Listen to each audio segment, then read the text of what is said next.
자, 이제 탭이라고 하는 게 들어간 형태를 잠깐 보도록 하겠습니다. 자, 탭이라고 하는 거는 예전 안드로이드 OS에서는 탭 컨트롤이라고 하는 위젯이 별도로 따로 있었어요. 그러니까 탭을 위한 위젯이 따로 있었다는 얘기죠. 그래서 그 탭의 스타일을 필요에 따라서 변경을 하거나 이렇게 사용을 했었는데, 근데 점점 버전이 올라오면서 지금 현재 롤리팝 버전 또는 키캣 버전, 요 이전 버전이죠. 키캣 버전 같은 경우에는 액션바에 통합이 되어 있습니다. 그래서 지금 보시는 것처럼 액션바의 아래쪽에 탭이 보이거나 뭐 이런 형태로 해서 액션바에서 탭이 보일 수 있는 기능을 다 통합적으로 관리하는 형태로 되어 있어요.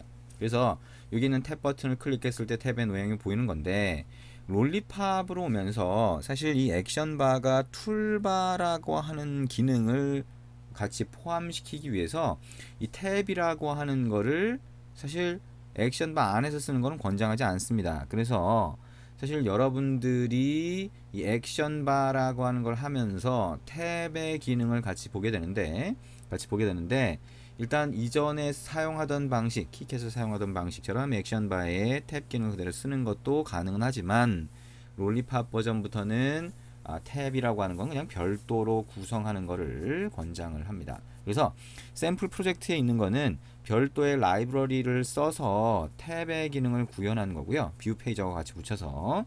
그리고 일단 그거하고 상관없이 여러분이 기본 프로젝트, 처음에 프로젝트를 만들 때 첫 화면의 유형을, 탭이 보이는 유형을 선택을 해서 했을 때 생기는 코드도 일단 지금 현재로서는 실행이 됩니다. 그래서 그 두 가지를 간단하게 제가 설명을 드리도록 하겠습니다. 자, 우리가 이 프로젝트로 와서요. 자, 안드로이드 스튜디오로 와서 퀵 스타트 화면에서 새로 하나 만들어 보도록 하겠습니다. 자, 스타트 뉴 안드로이드 애플리케이션, 안드로이드 스튜디오 프로젝트라고 하고요. 여기다가 마이 탭이라고 한번 해보죠. 프로젝트 이름을 마이 탭이라고 하고 넥스트 눌러서 첫 화면의 유형을 밑으로 내려보면 탭드 액티비티라고 있어요. 자, 이거를 선택을 해봅니다. 자, 탭이 들어간 액티비티, 화면이라고 하는 거를 첫 화면의 형태로 보여주겠다라고 하는 거죠. 넥스트 선택을 하면 뭐 생성되는, 새로 만들어지는 게 되게 많은 것처럼 보이죠. 그래서 그 각각의 이름을 이렇게 만들겠다라고 보이게 되고, 내비게이션 스타일이 있는데 여기에 뷰 페이저라고 선택이 되면 우리가 이미 해봤던 뷰 플리퍼죠. 그것처럼 좌우로 손가락을 이렇게 했을 때 다음 페이지로 넘어가는 그거를 뷰 페이저라고 하는 걸로도 만들 수 있다 그랬잖아요. 그죠? 그래서 그 기능을 얘가 알아서 만들어 줍니다. 근데 이 알아서 만들어 주는 거는 프래그먼트를 쓰면서 코드가 약간 복잡해 보여요. 처음에 볼 때. 그래서 우리가 직접 사실 이런 걸 자동으로 만들지 않고 직접 하나씩 구성을 하는 게 사실 더 좋은 방법일 수 있습니다.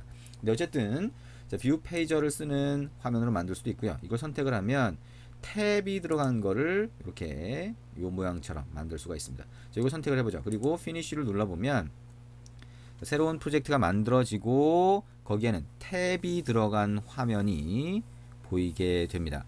실제 이제 여기 디자인 탭에서는, 디자인 화면에서는 별다른 게 안 보이지만 실제 여기에 자바에 메인 액티비티 가볼까요? 메인 액티비티 가보면 이렇게 메인 액티비티가 액션 바 액티비티를 상속하면서 탭 리스너라고 하는 인터페이스를 임플리먼트 하고 있죠.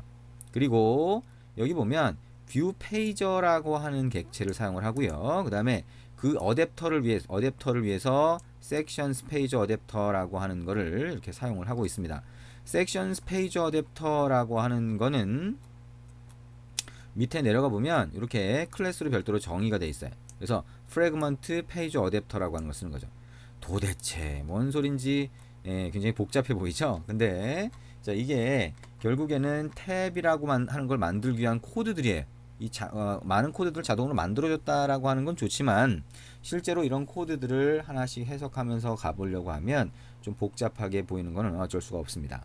그래서 어쨌든 이걸 한번 실행을 해보시면 탭의 모양이 화면에 그대로 보이는 것을 볼 수가 있고요.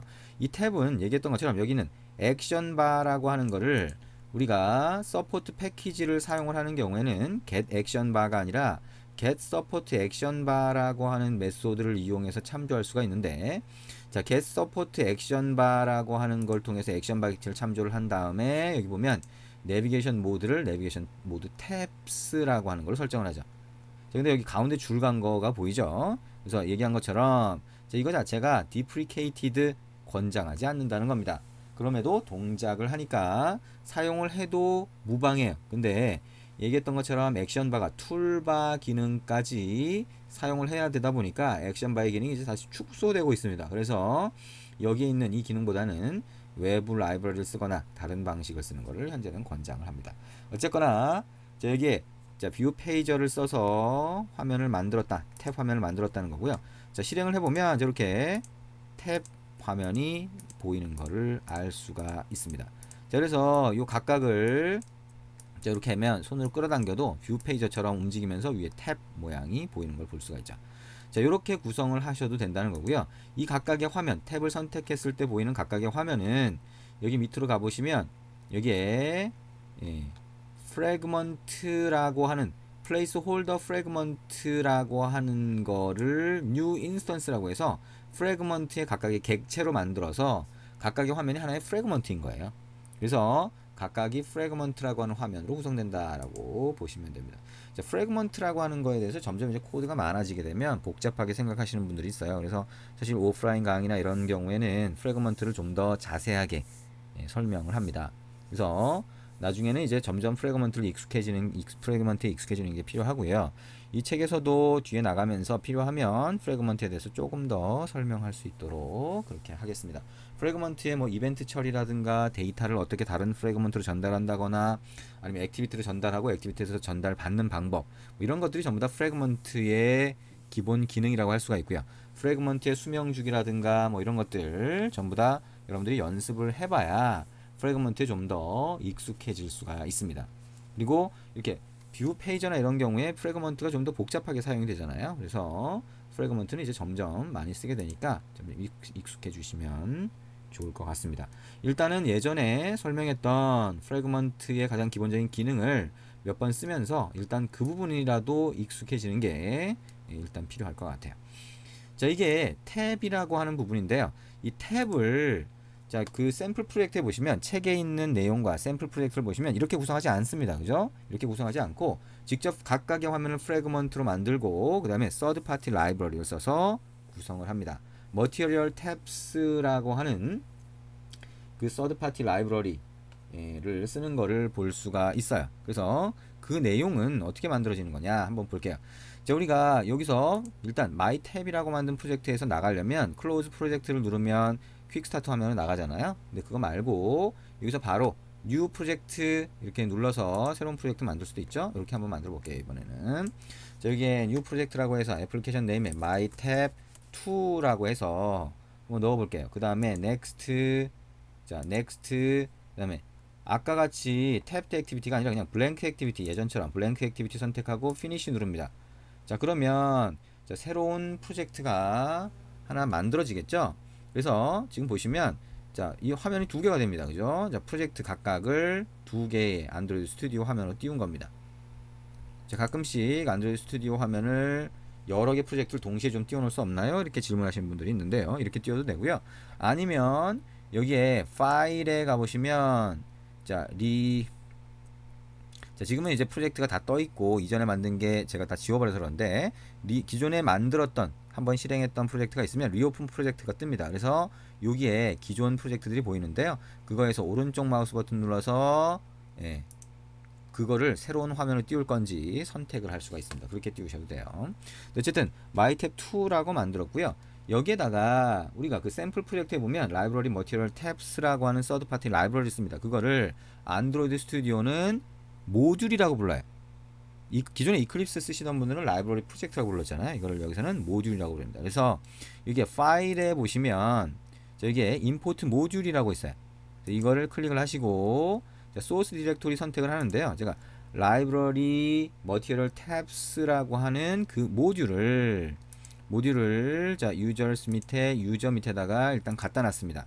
그래서 그 밑에 보면 자, 라이브러리 자, 머티리얼 탭스. 자, 여러분이 그냥 구글에서 검색을 하셔도 여기 있는 라이브러리 서드 파티 라이브러리를 찾아낼 수 있을 거예요. 자, 여기는 자, 이 뭐죠? 안드로이드 스튜디오의 라이브러리라고 하는 프로젝트로 이렇게 만들어진 거죠. 그래서 자, 요거를 이 폴더를 선택을 하시고 OK를 누르면 얘가 모듈로 이 프로젝트 안에 들어옵니다. 자, 피니시 한번 눌러볼까요? 자, 그러면 얘가 어쩌고 저쩌고 어쩌고 저쩌고 하면서 동작을 합니다. 자, 뭐 동작을 하죠? 자, 여기 그레이들이라고 하는 게 동작을 하면서 이렇게 들어온 거를 볼 수가 있습니다. 이렇게 들어왔어요. 이게 모듈이라고 하는 거예요. 그래서 여러분들이 지금 마이탭2라고 하는 프로젝트를 쓰고 거기에 앱이라고 하는 얘도 모듈입니다. 그래서 앱이라고 하는 모듈이 실제 스마트폰 앱을 얘기하는 거고 이게 처음에 자동으로 만들어진 거고요. 그것 말고 추가로 이렇게 더 라이브러리처럼 추가해서 쓸 수가 있는 거죠. 근데 이거를 이 앱에 있는 코드에서 참조를 하려고 그러면 단순히 이렇게 임포트만 해서 쓸 수 있는 건 아니에요. 이거를 그러니까 참조해서 쓰려고 그러면 자, 파일에 가서 이렇게 해놓고 파일에 가서 프로젝트 스트럭처라고 하는 메뉴를 클릭을 합니다. 그러면 이렇게 뜨는데요. 자, 밑에 모듈스라고 있어요. 그래서 앱이라고 하는 모듈을 눌러보면 이렇게 보이고요. 자, 이렇게 보이고 여기 dependencies라고 하는 데 가보면 이렇게 나오게 됩니다. 여기에 오른쪽에 플러스 버튼을 클릭을 해서 모듈 디펜던시라고 하는 걸 누른 다음에 보시면 여기에 우리가 추가한 모듈이 보입니다. 이걸 OK를 눌러주시면 이제부터 여기 라이브러리 머티리얼 탭스라고 하는 모듈의 기능을 참조해서 쓰겠다라고 하는 겁니다. 어디서? 이 앱이라고 하는 모듈에서. 이 앱이 우리가 만드는 스마트폰용 앱이잖아요. 그래서 OK를 눌러서 적용을 하면 또 그레이들이라고 하는 게 이렇게 돕니다. 그래서 얘가 이 앱 안에서 그 라이브러리 머티리얼 탭스라고 하는 거에 대한 기능을 참조할 수 있도록 만들어져요. 그래서 이게 정상적으로 참조가 됐는지 한번 볼까요? 자, 메인 액티비티로 가서 자, 여기에 머티리얼 탭스라고 하는 라이브러리 안에는 우리가 탭이라고 하는 기능을 화면을 보여줄 수 있도록 자, 머티리얼 탭 호스트라고 하는 게 있어요. 자, 참조가 되죠, 그죠? 그 다음에 이거를 탭 호스트다라고 해서 이렇게 만들면 참조가 됐으니까 에러 표시가 안 뜨죠. 자동으로 임포트가 되면서 실제로 임포트라고 하는 데 가봐도 이렇게 자동으로 임포트가 된 거를 볼 수가 있습니다.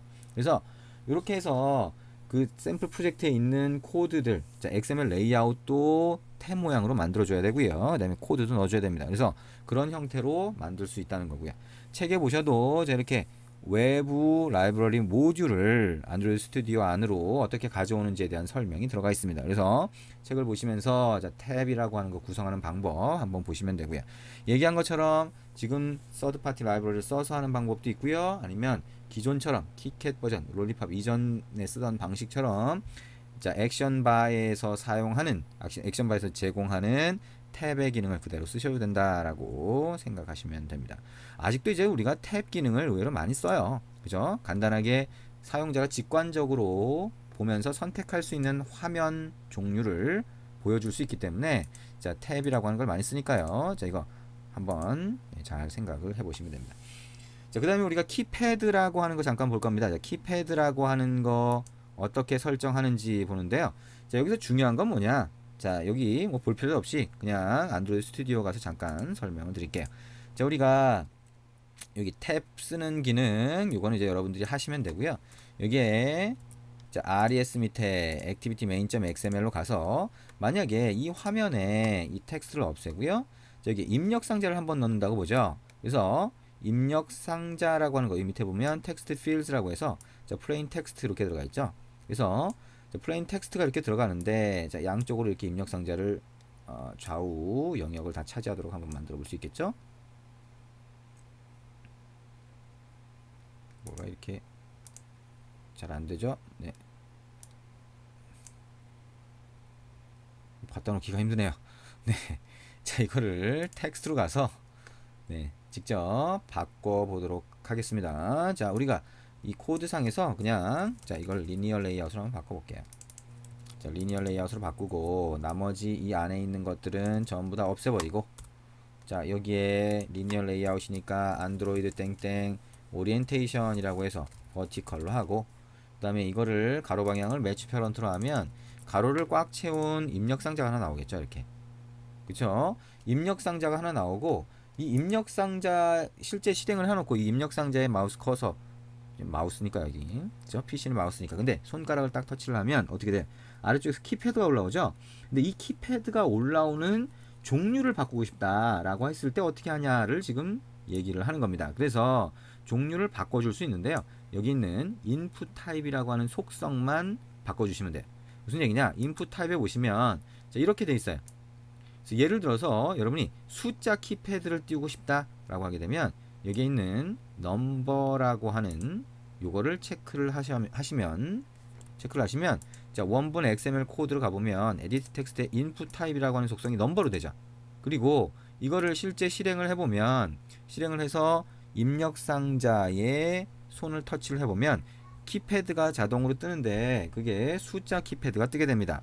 그래서 숫자 키패드가 뜨는 거를 이렇게 설정할 수 있다. 인풋 타입이라고 하는 속성으로 설정할 수 있다라고 생각을 하시면 됩니다. 마찬가지로 우리가 비밀번호 같은 경우에 점점점점으로 표시되거나 이런 기능들을 이 인풋 타입 속성을 이용해서 설정을 하실 수가 있습니다.